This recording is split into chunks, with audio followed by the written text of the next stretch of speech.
రామోజీరావు గారు మార్గదర్శి చిట్ ఫండ్స్కి సంబంధించి అక్రమంగా చట్టాలను ఉల్లంఘించి ఈ డిపాజిట్లు సేకరించినటువంటి దీనికి సంబంధించి కొన్ని సంవత్సరాలుగా న్యాయ వ్యవస్థను ప్రజలను మోసం చేస్తున్నటువంటి పరిస్థితి మనం చూస్తూ ఉన్నాం. సో ఈరోజు రామోజీరావు గారు చనిపోయిన తర్వాత మరి ఆ కేసు ఇంకా ఆయన వెంటాడుతూనే ఉంది. నిజం అనేటువంటిది ఎప్పుడు వెంటాడుతుంది. ఆ కర్మ యొక్క ఫలం ఎక్కడున్నా ఏ లోకంలో ఉన్నా కూడా వదిలిపెట్టదని చెప్పి నేను చాలా సందర్భాల్లో చెప్పాను.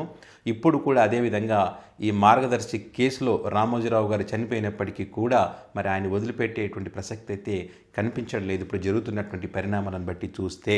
ఈ మార్గదర్శికి సంబంధించి ఏ డిపాజిట్లు ఏదైతే తీసుకున్నామో అవన్నీ కూడా చట్టాన్ని ఉల్లంఘించలేదు. ఎక్కడ కూడా రిజర్వ్ బ్యాంకు కూడా మాకు ఓకే చెప్పింది, ఒక సర్టిఫికెట్ ఇచ్చింది డిపాజిట్లు తీసుకోమని అని చెప్పి. కాబట్టి ఇప్పుడు ఏదైతే ఈ క్రిమినల్ ప్రొసీడింగ్ మాకు చెల్లవు కాబట్టి, రామోజీరావు గారు కూడా మరణించారు కాబట్టి రిజర్వ్ బ్యాంక్ కూడా ఓకే చెప్పింది కాబట్టి వీటన్నిటిని కొట్టేయాలని చెప్పి కోర్టులో ఒక అనుబంధ పిటిషన్ మార్గదర్శి ఫైనాన్షియల్కి సంబంధించి వాళ్ళు వేయడం జరిగింది. వీళ్ళు ఏదైతే చెప్తా ఉన్నారో మేము అన్ని నిబంధనల ప్రకారమే పాటించమని వీళ్ళైతే చెప్తా ఉన్నారో వీళ్లకు షాక్ ఇచ్చే విధంగా రిజర్వ్ బ్యాంక్ హైకోర్టుకు ఒక నివేదికను ఇవ్వడం జరిగింది. ఏదైతే వీళ్ళు ఇప్పుడు చెప్తా ఉన్నారో ఈ క్రిమినల్ ప్రొసీడింగ్ చెల్లవని, రామోజీరావు గారు మరణించారు కాబట్టి ఇక దీనికి ఇప్పుడు ఉన్నటువంటి ఏదైతే ఇప్పుడు ఉన్నటువంటి మేనేజ్మెంట్కి ఏం సంబంధం లేదని చెప్పి అయితే ఆయన కుమారుడు ఉన్నాడో ఆ కుమారుడికి వీళ్ళకి ఏం సంబంధం లేదని చెప్పి, అదేవిధంగా మరి డిపాజిట్లకు సంబంధించి కూడా మేము చెప్పామని చెప్పి వీళ్ళు ఏదైతే అబద్ధాలు చెప్తా ఉన్నారో ఇవన్నీ కూడా ఏది నిజం కాదు, మేము మొదటి నుంచి కూడా చెప్తూ వస్తున్నాం, మీరు అన్ని నిబంధనలన్నీ కూడా ఉల్లంఘిస్తున్నారు, ఏది కూడా పద్ధతి ప్రకారం చేయడం లేదు అనేక సార్లు చెప్పినా కూడా చట్టాన్ని ఉల్లంఘిస్తూనే ఉన్నారు రామోజీరావు గారు చనిపోయిన తర్వాత కూడా ఈ కేసుల నుంచి తప్పించుకోవాలని చెప్పి అవన్నీ కూడా మా పైన ఆరోపణలు చేసేటువంటి ఒక ప్రయత్నం అయితే వీళ్ళు చేస్తూ ఉన్నారు.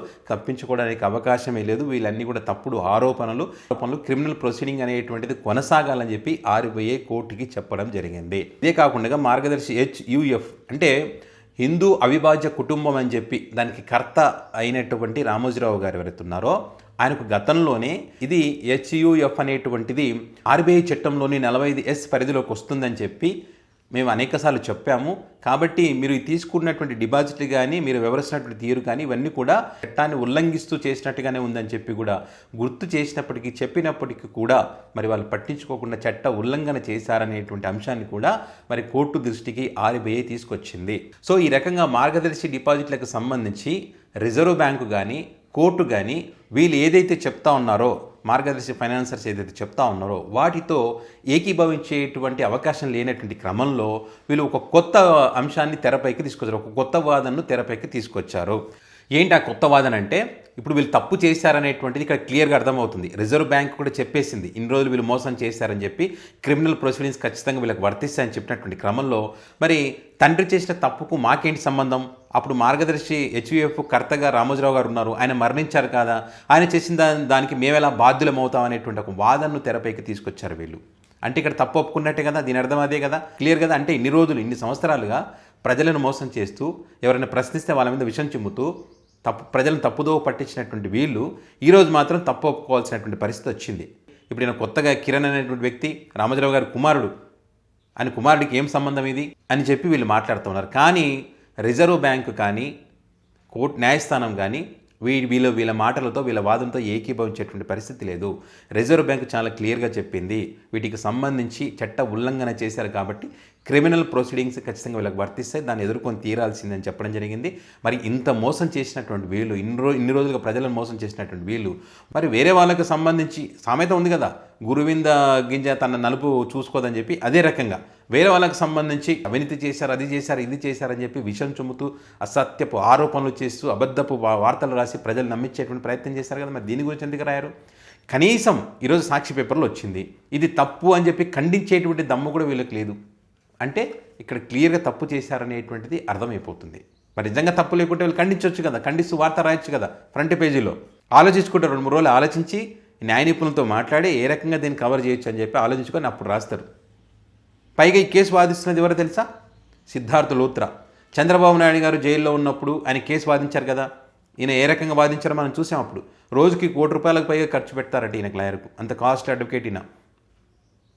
అప్పుడు చంద్రబాబు నాయుడు గారు తప్పు చేయలేదని దానికి సంబంధించి ఎక్కడ కూడా వాళ్ళు వాదించలేదు.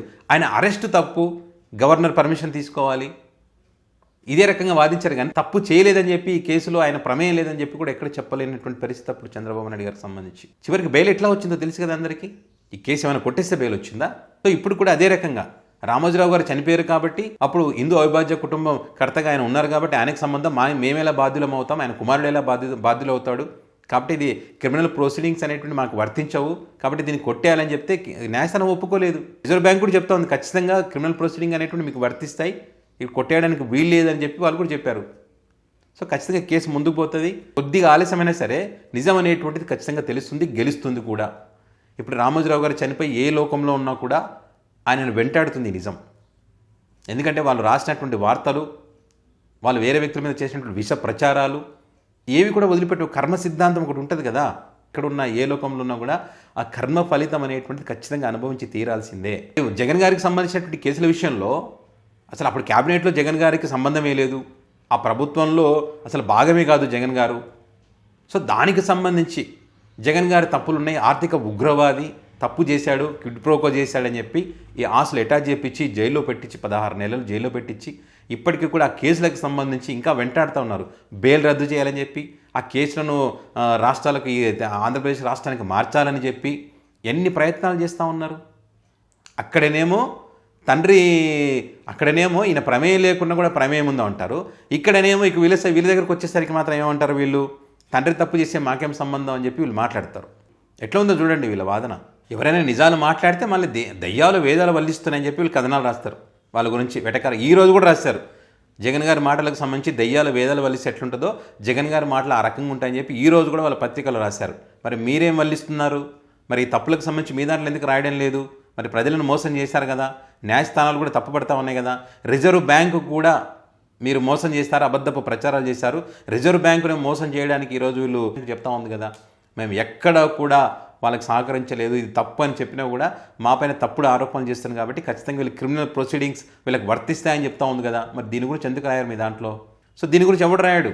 ఇది ప్రజలకు సంబంధించినటువంటి విషయం, ప్రజలకు మోసం చేసినటువంటి విషయం. ఇది ప్రజలకు దీని గురించి రాస్తే ప్రజలకు నిజమైతే తెలుస్తుంది, తెలియాల్సినటువంటి విషయం. కానీ దీన్ని తొక్కి పెట్టేస్తారు, రాయనియరు, ప్రజలకు తెలియనియరు, వీళ్ళ మోసాలన్నీ దాచిపెట్టేస్తారు. వేరే వాళ్ళకి మోసం చేయకపోయినా, తప్పు లేకపోయినా కూడా వాళ్ళపైన విషం చిమ్ముతారు. సో ఏదేమైనా కూడా ఇన్ని సంవత్సరాలుగా ప్రజలను మోసం చేస్తూ తప్పుడు కథనాలు రాస్తూ ఈ మార్గదర్శనం మోసం జరగలేదు, చట్టాన్ని ఉల్లంఘించలేదు ఏదో చెప్తూ వచ్చారో, ఈరోజు రిజర్వ్ బ్యాంక్ కూడా తెలంగాణ హైకోర్టుకు ఒక నివేదిక ఇవ్వడం జరిగింది. వీళ్ళు మోసం చేశారు, అబద్ధపు ప్రచారాలు చేస్తూ ఉన్నారు, పైగా మాపైన అబద్ధాలు చెప్తున్నారు కాబట్టి క్రిమినల్ ప్రొసీడింగ్స్ వర్తిస్తాయని చెప్పి ఈరోజు మరి రిజర్వ్ బ్యాంక్ కూడా చెప్పినటువంటి పరిస్థితుల్లో ఇక వాళ్ళు తప్పించుకోవడానికి అవకాశం లేదు కాబట్టి మరొక కొత్తగా వాదన తెరపైకైతే తీసుకొచ్చారు. ఏదేమైనా కూడా కోర్టు వీళ్ళు ఏదైతే అనుబంధ పిటిషన్ వేశారో ఇవన్నీ కొట్టేయాలని చెప్పి ఆ కోర్టు అయితే దాంతో ఏకీభవించలేదు. ఈ విచారణ అయితే ఖచ్చితంగా జరుగుతుంది. మళ్ళీ ఈ నెల 27కో 28కో ఉన్నట్టుంది ఈ విచారణ. మళ్ళీ సిద్ధార్థ లూత్రా గారికి టైం లేదంట కాబట్టి 21 ఉంటే 28కి దాన్ని పోస్ట్ పోన్ చేశారు. సో అప్పుడు దీనికి సంబంధించి కూడా ఇంకా అనేక విషయాలు తెలిసేటువంటి అవకాశం ఉంటుంది. ఏది ఏమైనా సరే ప్రజలకు న్యాయం జరగాలనేటువంటిది మనం కోరుకుంటాం. ఇవన్నీ వదిలేసి వాళ్ళు ప్రజలకు సంబంధించి వదిలేసి పర్సనల్గా టార్గెట్ చేయడం అనమాట. పెద్దిరెడ్డి భూములకు సంబంధించి రాస్తా ఉన్నారు, ప్రతిరోజు ఒక కథనం రాస్తూ ఉన్నారు. వీళ్ళు వార్త రాస్తారు, ప్రభుత్వం వారిపైన చర్యలు తీసుకుంటారు, అధికారులు అక్కడ పరిగెత్తాలంట. అట్లనే ఉంది ఇప్పుడు వీళ్ళది. ప్రజలకు సంబంధించి మాత్రం రాయరు. వల్లభనేని వంశీ అరెస్టుకి సంబంధించి కీలక ఆధారాలు లభ్యమైనాయి, చెంపపెట్టి కొట్టారు, కాలుబట్టి లాగారు, ఇట్లాంటివి రాస్తారు. ప్రజలకు ఉపయోగపడే వార్తలు రాయంటారు నాయన, మీ మోసాల గురించి రాయంటారు నాయన అంటే రాయరు. ఎంతసేపు వేరే వాళ్ళ మీద విషయం చిమ్మాలి, ఆనందపడాలని చూస్తే ఏదో ఒక రోజు దానికి పులిస్టా పడేటువంటి రోజు వస్తుంది. ఎక్కడ ఉన్న ఏ లోకంలో ఉన్నా కూడా వదిలిపెట్టినటువంటి పరిస్థితి వస్తుంది. ఇప్పుడు ఈరోజు రామోజీరావు గారు చనిపోయినప్పటికీ కూడా ఈ నిజం అనేటువంటిది వెంటాడుతూనే ఉంది, వెంటాడుతుంది కూడా, దాని ఫలితం అనుభవించి తీరాల్సిందే. సో ఇప్పుడు అదే జరుగుతూ ఉంది.